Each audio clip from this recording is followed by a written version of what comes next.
اعوذ باللہ السمیع العلیم من الشیطان اللعین الرجیم بسم اللہ الرحمن الرحیم الحمد للہ رب العالمین والصلاة والسلام على سید الانبیاء المرسلین وأهل بيته الطيبين الطاهرين المعصومين المظلومين ولعنة الله على أعدائهم أجمعين من يومنا هذا إلى يوم الدين. أما بعد فقد قال جعفر بن محمد عليهم السلام: السلام عليك أيها العبد الصالح مطيع لله ولرسوله ولأمير المؤمنين والحسن والحسين عليهم السلام. بلندتر صلوات.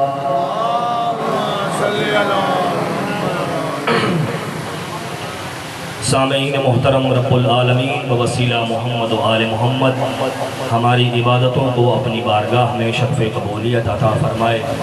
پروردگار عالم سے دعا ہے کہ جن جن حضرات نے مجلس عذاب بپا کرنے میں جس طرح اپنا کردار ادا کیا، پروردگار ان کی دعاؤں کو اپنی بارگاہ میں مستجاب فرمائے. اور جو مومنین اپنے دلوں میں دعائیں لیے بیٹھے ہیں اور جنہوں نے دعاؤں کے لیے کہا، پروردگار ان کی دعاؤں کو بھی بوسیلہ محمد و آل محمد اپنی بارگاہ میں قبول و منظور فرمائے، اور ہم سب کو ولایت آل محمد پر بلا شرکت غیر قائم رہنے کی توفیق عطا فرمائے. دعاؤں کی قبولیت کے لیے بلندتر صلوات.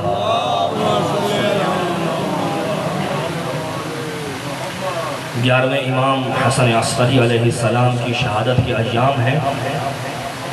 گزشتہ برس گفتگو کرتے ہوئے میں نے امام ہی کے قول کو سرنامہ کلام بنایا تھا، لیکن اس دفعہ تھوڑا سا موضوع مختلف ہے اور شاید لوگوں کے ذہنوں میں وہ باتیں بھی ہوں یا لوگوں کے ذہنوں میں وہ چیزیں ہوں یا نہیں ہیں، تو آئندہ دنوں میں شاید دیکھنے کو ملیں.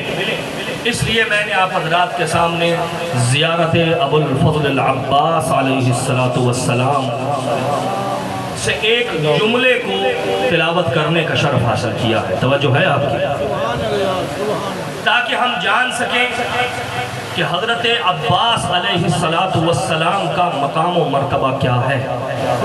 ائمہ آل محمد نے ہمیں حضرت عباس کا تعارف کیسے کروایا ہے. کہ ہمارے معاشرے میں ایک جو غلط العام چیزیں ہو چکی، جو باتیں جو سنی سنائی ہو چکی، اس میں ہم نے ایسی قوموں کو بھی دیکھا کہ جنہوں نے کہا کہ ہم حضرت عباس کی اولاد ہیں لیکن ہم سید نہیں ہیں. توجہ ہے آپ کی؟ بہت ایک ضروری بات جو میں ابتدا میں مختصر بیان کروں، وگرنہ اس پر ایک تفصیلی گفتگو بنتی ہے. تو لوگوں نے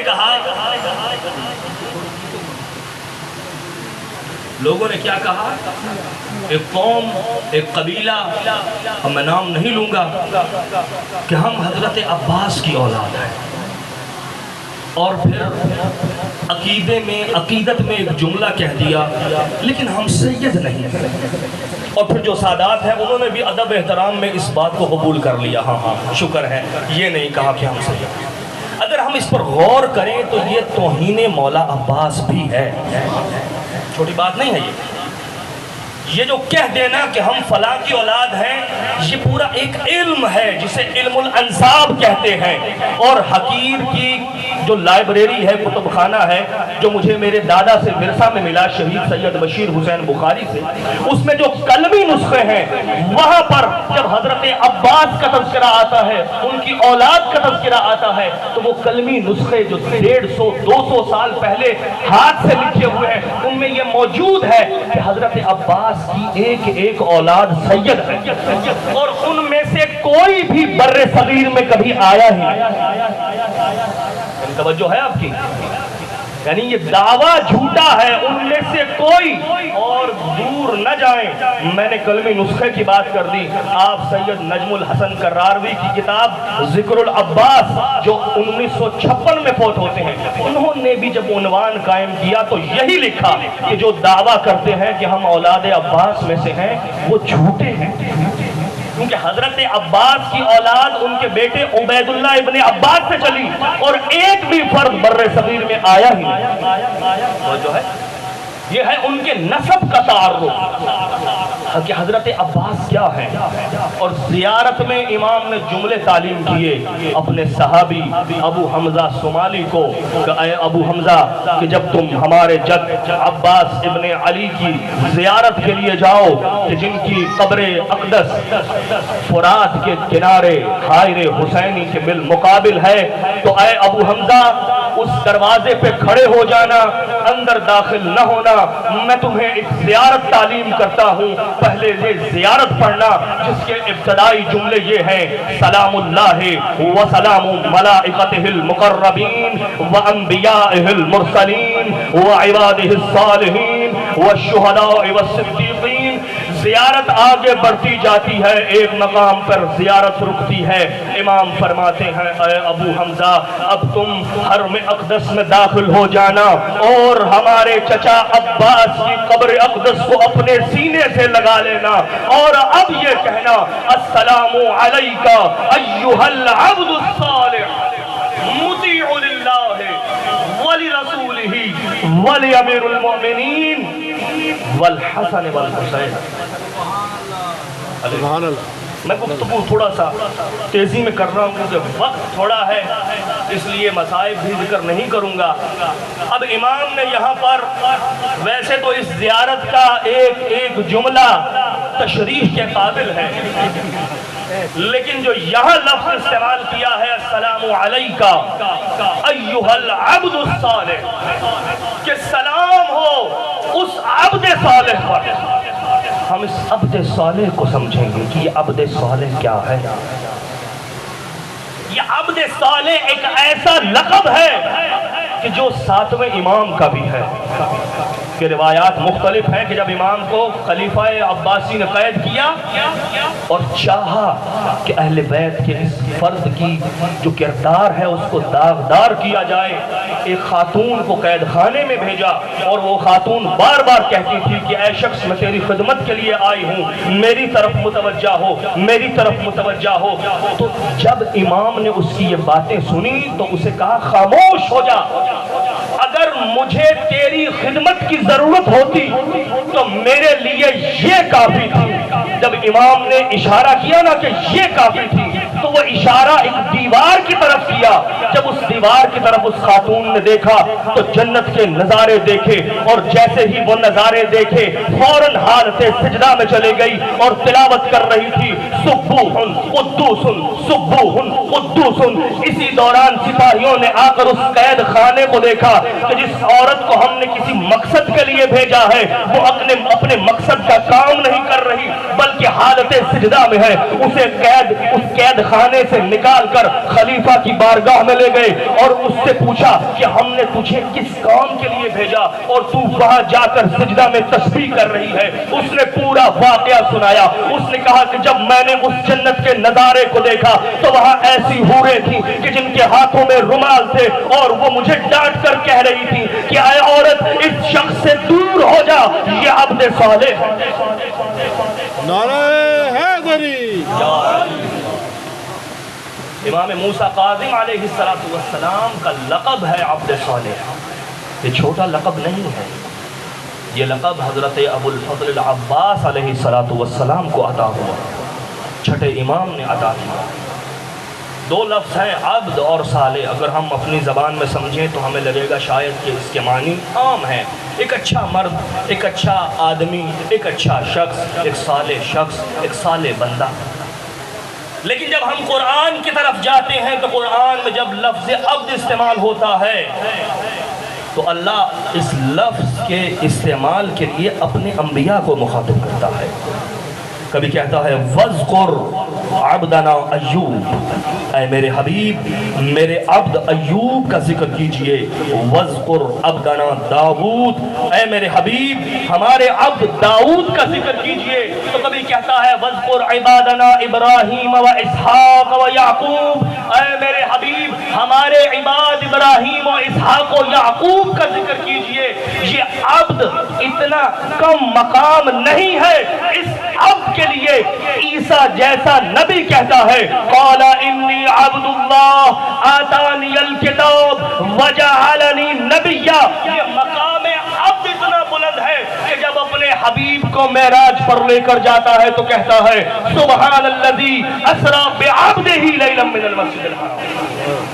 ہم اپنے عبد کو مسجد حرام سے مسجد اقصی تک لے گئے۔ لفظ عبد، مقام عبد اتنا بلند ہے، اور اس مقام عبد، اس لفظ عبد کی جو تعریف رسول کائنات نے کی نا، تو فرمایا حروف العبد ثلاثۃ، عبد کے 3 حروف ہیں، فالعین علمہ باللہ، والباء بونہ عمن سوا، والدال تنوہ اللہ تعالی بلا کیف ولا حجاب۔ کہ عبد کے 3 حروف ہیں، عین سے مراد اللہ کا علم ہے، با سے مراد کہ اسے اللہ کے علاوہ کسی کی احتیاج نہیں ہے، وہ اللہ کے علاوہ کسی کا محتاج نہیں ہے، دال سے مراد تنوہ اللہ تعالی بلا کیف ولا حجاب، دال سے مراد اس کا تعلق اللہ کے ساتھ بغیر کسی حجاب اور بغیر کسی پردہ کے، یعنی مقام عبد یہ ہے۔ اور صالح کیا ہے؟ قرآن کہتا ہے وَلَقَدْ كَتَبْنَا فِي الزَّبُورِ مِن بَعْدِ الذِّكْرِ أَنَّ الْأَرْضَ يَرِثُهَا عِبَادِيَ الصَّالِحُونَ، ہم نے کتاب زبور میں لکھ دیا ہے کہ ہم اپنی زمین کے وارث اپنے صالحین بندوں کو بنائیں۔ اور عباس ہیں عبد صالح، یہ وہ عبد صالح ہے کہ جب ہم نمازیں پڑھتے ہیں تو سلام میں کہتے ہیں السلام علینا وعلی عباد اللہ الصالحین، کہ سلام ہو اللہ کے عباد صالحین پر۔ اور یہ اتنا بلند مقام ہے کہ مولا کائنات علی ابن ابی طالب علیہ السلام جیسے مولا جب کوفہ کے منبر پر اپنے فضائل بیان کرتے تھے اور کہتے تھے کہ میں علی کعبہ میں پیدا ہوا ہوں لیکن مجھے اس پر فخر نہیں ہے، میں نے پہلی خوراک لعاب رسول لی ہے لیکن مجھے اس پر فخر نہیں ہے، میں نے آنکھ کھولی تو چہرہ محمد کی زیارت کی ہے لیکن مجھ علی کو اس پر فخر نہیں ہے، حسن و حسین بیٹے تو میرے ہیں لیکن کہلاتے رسول کے ہیں لیکن مجھے اس پر فخر نہیں ہے، اگر میں علی نہ ہوتا تو محمد کی فاطمہ جیسی بیٹی کا کوئی خوف نہ ہوتا، مجھے اس بات پر بھی فخر نہیں ہے۔ علی اپنے فضائل بیان کرتے جا رہے ہیں اور کہتے ہیں کہ مہدی میرا بیٹا ہوگا، قیامت اس کے انتظار میں ہوگی لیکن مجھ علی کو اس بات پر فخر نہیں ہے۔ وہ علی جو اپنی ایک ایک فضیلت پر فخر نہیں کرتا، ایک مقام پر وہ کہتے ہیں کہ مجھے فخر صرف اس بات کا ہے کہ وہ اللہ جو وحدہ لا شریک ہے اس نے اپنے حبیب کی رسالت کی گواہی میں مجھے اپنے ساتھ شریک رکھا ہے۔ وہ علی بھی کہتے ہیں الہی کفا بی عزن ان اکون لک عبدا، کہ اے پروردگار میری عزت کے لیے تو یہی کافی ہے کہ میں تیرا عبد ہوں۔ معلوم ہوا کہ مقام عبد اتنا بلند ہے کہ ہر نبی کو عبد کہہ کر پکارا گیا، اور علی اس مقام عبد کو اپنے لیے فخر کا باعث سمجھتے ہیں۔ پروردگار عالم سے دعا ہے کہ وہ ہمیں محمد و آل محمد کی معرفت عطا فرمائے اور صراط مستقیم یعنی ولایت امیر المؤمنین علی ابن ابی طالب علیہ السلام پر بلا شرکت غیر قائم رہنے کی توفیق عطا فرمائے۔ بلند تر صلوات اللہ۔